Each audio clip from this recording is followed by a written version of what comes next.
Hello, my name is Deborah Miranda. I am a member of the Ohlone, Costanoan, Esselen Nation of the Greater Monterey Bay Area in California, and I also have Sana Inez Chumash lineage. Today I'm going to read a poem called Mesa Verde. Mesa Verde. The earth is salmon-colored here, cracked into plates like the shell of a giant turtle. It is a place I've seen in a dream.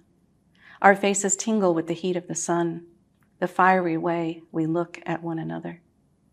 When we drive down the steep road back to the highway, you stop the car so I can gather a stalk of some rosy blossom, unknown, unidentified. Your hands gently cup the waxy petals, fingertips outlining leaves as if you know how to stroke color and scent, coax forth a name like a blood secret. The aroma of honey, nectar, hangs in the air. Tiny gold ants crawl on the hairy stem, seek the deep center, enter it. As we drive on, I leave the branch behind. The ants will find their way home, carrying a burden so sweet it needs no name. A story to tell about being taken up, removed, finding the intricate paths back.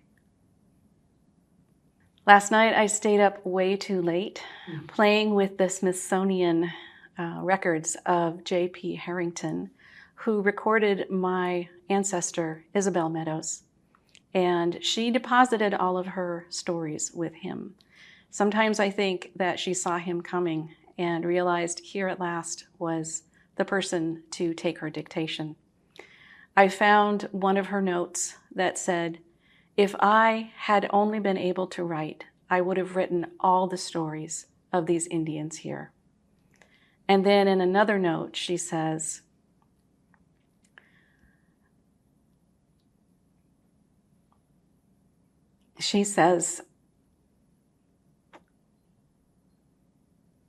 none of those Indians here survived. If they had not all been killed, they would be here today telling stories. And I just had this flash of being in Washington, D.C., a place that has never been good for Indians, a place where Congress passed laws creating $1 million bounties for California Indian scalps and allowing a genocide to happen, paying for a genocide to happen. And I thought about all the Indian delegations that were sent to Washington, D.C. I also found on the Smithsonian website 3 photographs of one delegation of California Indians who came out here representing 300 tribes, trying to find a resolution for the quote-unquote lost treaties, treaties that were signed with California Indian tribes and then purposely mislaid and lost. When they were discovered, the California Indians had already lost most of their land. My grandfather was one of the Indians in California who, as a result of this, received a $600 payment for the loss of his tribal lands in Carmel, of all places, one of the most expensive places in California.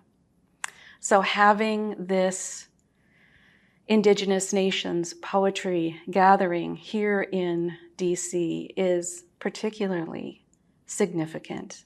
It's a place we have come to in the past in supplication, a place where we came to ask for what was ours.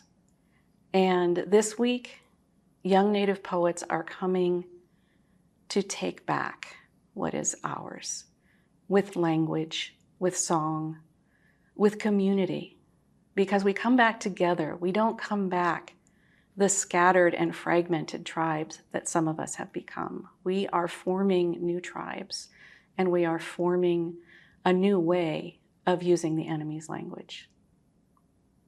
So for that, I say in Esselen, Cha'a Hua, we exist.